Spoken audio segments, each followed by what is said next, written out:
বুধবার সেই অবৈধ গাঁজা চাষের বিরুদ্ধে অভিযান চালালো ময়নাগুড়ি থানার পুলিশ। এদিন ময়নাগুড়ি ব্লকের বাগজান সিঙ্গিমারি এলাকায় প্রায় শতাধিক গাঁজা গাছ কেটে পুড়িয়ে দেওয়া হয়।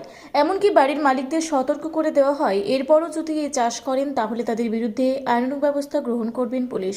এ বিষয়ে ময়নাগুড়ি থানার আইসি সুবল ঘোষ জানান, গত 2 বছর থেকে লাগাতার এই অবৈধ গাঁজার বিরুদ্ধে অভিযান চলছে। আজকেও বিভিন্ন এলাকায় অভিযান চালিয়ে প্রায় শতাধিক গাছ কেটে সেগুলিকে পুড়িয়ে দেওয়া হয়েছে।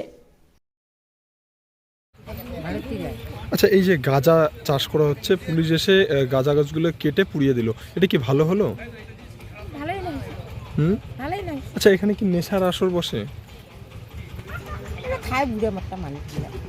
দেখা গেল 3 জনকে পুলিশ নিয়ে গেল, ইয়ং ছেলে, যুবকরা। এভাবে যদি এই গ্রামে নেশা করে তাহলে এই বাকি যারা বাচ্চা রয়েছে তাদের কি ভবিষ্যৎ রয়েছে? কি ভাবছেন আপনারা? আমরা এখন কি বলবো বলো, বুড়া লোকগুলো খায়।